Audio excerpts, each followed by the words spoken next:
Oi, meu nome é Lucas, eu sou estudante de Ciência de Computação no ICMC da USP, em São Carlos. E esse vídeo foi feito na minha disciplina de Informação Profissional e Tutoria Acadêmica em Ciência da Computação. O tema desse vídeo é o PAP Tutoria, o PEG e as monitorias departamentais do ICMC. Aqui nesse vídeo eu vou responder duas perguntas que talvez você que está vendo esse vídeo tenha como calor do ICMC. Onde que eu, bicho, posso procurar ajuda? Como essa ajuda vai me incentivar no curso sem que eu fique dependente dela? Essa última parte de ser dependente ajuda parece um pouco específica demais, mas relaxa que eu vou explicar depois. Imagina a seguinte situação que eu tenho certeza que nunca aconteceu comigo. Você sai da aula, você acha que foi tudo muito fácil. Em casa, você pega a lista de exercícios, você olha pra ela e você trava. É meio desesperador, né? Às vezes, o problema é o conteúdo específico da aula que não ficou tão claro. Às vezes, é uma lacuna no seu ensino básico que você carregou até agora na USP. Às vezes é um jeito de estudar que ainda não funciona, ou até mesmo é uma dificuldade de saber por onde começar a estudar. Quem entra na universidade não chega com a mesma trajetória, com a mesma base, a mesma rotina. Isso não define a capacidade de ninguém. Mostra o porquê uma turma pode precisar de mais apoio além do que o professor já dá nas aulas. Também tem uma questão que é muito clara. Procurar ajuda não te torna menos que seus colegas que não procuram. E essa ajuda precisa sempre respeitar a sua posição enquanto alguém que está na universidade para aprender. Essa questão, ela é muito importante para mim, porque eu fui um aluno que passou na terceira chamada da lista de espera. Então, eu não tive as 3 primeiras semanas de aula, ou seja, eu perdi todo o começo do conteúdo, a orientação dos professores quanto às matérias, as dicas de aproveitamento de aula, como praticar, como estudar, nada. Eu fiquei totalmente desnorteado quanto a como correr atrás dos conteúdos que eu não tive a oportunidade de ter, que todos meus colegas tiveram. Como que, então, eu deveria saber todas essas informações? Como que eu vou lidar com as minhas dificuldades na integração à vida universitária, minhas dificuldades específicas a cada disciplina? PAP, o Programa de Apoio Pedagógico e Tutoria, surgiu no primeiro semestre de 2022, depois do isolamento social, para ajudar os estudantes a retomar os conteúdos que eles perderam durante a pandemia. Ele, nesse momento, servia especialmente para retomar conteúdos de disciplinas antigas, de disciplinas que foram ministradas na USP durante a pandemia, mas no ano seguinte, em 2023, ele passou a focar especialmente nas turmas ingressantes. Hoje, cada curso ele indica no projeto qual a necessidade de aprendizagem que aquela tutoria vai atender. As atividades, elas mudam conforme o plano que é decidido pela comissão de graduação do curso. Pode talvez ser uma revisão de conteúdo do ensino médio, ou uma revisão de conteúdos da graduação, trabalhos com texto, listas de exercícios, mini cursos, plantões de dúvida. E uma tutoria pode não ter absolutamente nada disso. Isso cabe, querendo ou não, ao projeto do curso. As atividades ministradas, elas são extra-aula. Elas são preparadas com um docente supervisor e realizadas por um tutor de graduação que está no segundo ano. O tutor ajuda a executar o plano, mas não substitui o professor. O PAP também é diferente da tutoria do BCC, que inclusive é a matéria desse vídeo que eu estou gravando. A tutoria do BCC, os docentes responsáveis pela matéria, eles orientam os alunos em relação ou à grade do curso, ou as matérias, ou a vida acadêmica, ou mesmo a carreira depois. Aqui eu já passo a relacionar o código de ética da USP, que é o fio condutor desse vídeo, é o fio condutor da matéria de tutoria, e ele é muito importante para todos nós alunos. Especificamente o PAP, ele se relaciona aos artigos 4º e 21, que falam da civilidade e da dignidade nas relações. O estudante precisa expor uma dúvida sem que ele seja julgado por isso. O tutor, ele pode mostrar onde o raciocínio saiu do caminho, mas se a atividade for avaliada, o tutor não pode fazer a atividade inteira para o aluno, já que isso depende do isso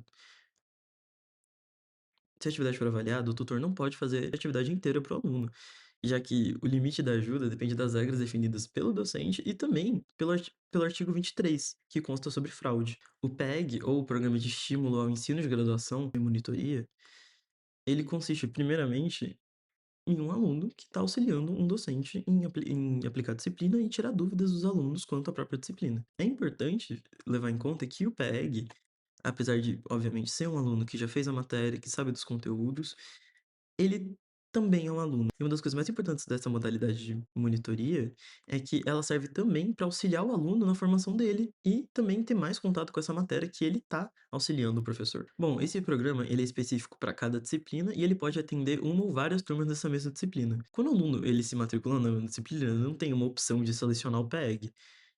Pode ser que tenha PEG numa disciplina, pode ser que não tenha. Muitas disciplinas não têm PEG, já que o processo ele precisa ser aprovado por um professor supervisor e um outro monitor. Em ICC, Introdução à Ciência da Computação, que foi uma matéria que eu tive no primeiro semestre agora, a gente tinha um monitor PEG, que ele era responsável por tirar várias das nossas dúvidas.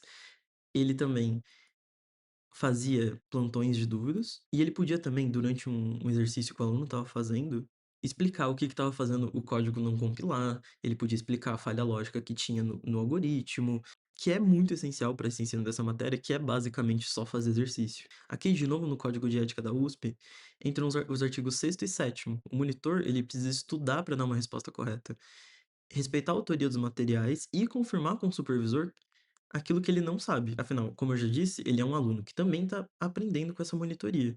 Numa atividade individual avaliada, esse monitor pode ajudar, contanto que o docente delimite as regras que ele deve seguir. De novo, se esse monitor produzir uma resposta e o aluno ganha nota por isso, isso consta no Código de Ética da USP como fraude no artigo 23. Existe também agora no ICMC a monitoria departamental, que ela é organizada pelo Departamento de Matemática, Matemática Aplicada, Estatística, Ciência da Computação e Sistemas de Computação. O nome departamental vem da forma que ela é administrada. São os departamentos do ICMC que organizam o programa. As atividades podem ser parecidas com a do PEG. O monitor pode acompanhar aulas, preparar exercícios, participar de plantões e apoiar atividades práticas conforme o plano elaborado pelo próprio professor.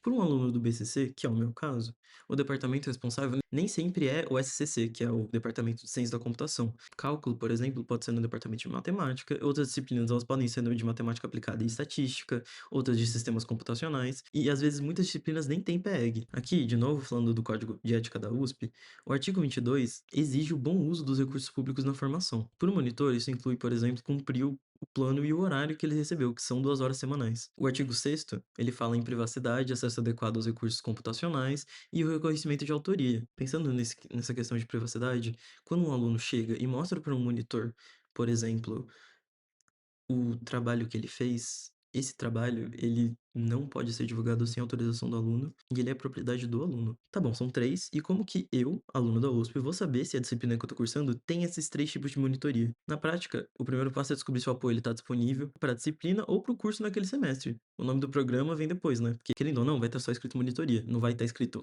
PEG, isso aqui é monitoria departamental, isso aqui é tutoria, entende? Bom, se você tem uma dúvida específica a uma disciplina, talvez o ideal seja entrar na página do Moodle e ver se tem um nome, se tem um horário, se tem qualquer coisa, tipo um grupo no Telegram, que é muito comum nas disciplinas do ICMC. Esse apoio às disciplinas pode ser tanto PEG quanto departamental, já que as atividades que são oferecidas são muito parecidas. Se a dificuldade que você tem, ela vem do ensino básico, antes de você entrar na USP, o ideal é você verificar se tem uma proposta de PAP adequada.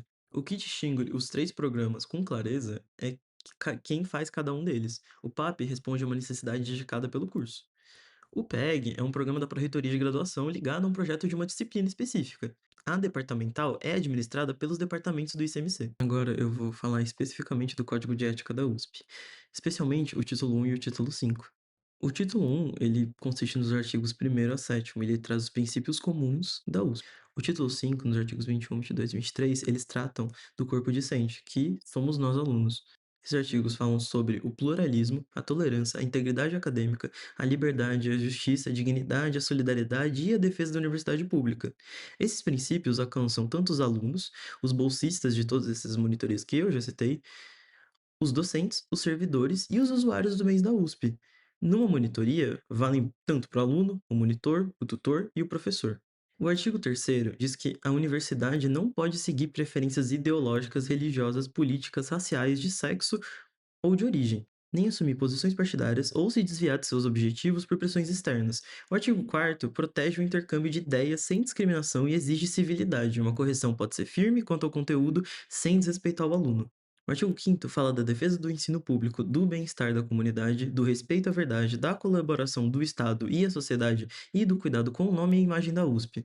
O artigo 6º trata da integridade, da correção de erros, da qualidade e do aprimoramento dos conhecimentos. Também inclui patrimônio, privacidade, recursos computacionais e autoria. Se o monitor não consegue oferecer uma informação que ele garante que é verídica, ele tem que conferir essa informação com o docente ou fazendo pesquisas próprias. Ele tem que manter seguro todos os materiais com que ele trabalha. O artigo 7º trata dos abusos ligados à posição acadêmica.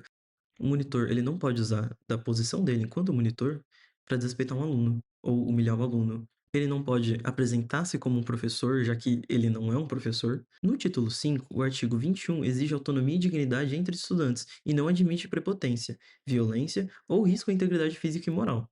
O artigo 22 pede bom uso dos recursos públicos que financiam a formação. E a monitoria é justamente um uso muito pertinente e legítimo dessas estruturas que a universidade nos oferece. O artigo 23 tem dois incisos. O primeiro se refere a quando um aluno prolonga a graduação dele indevidamente, para usar as estruturas da universidade.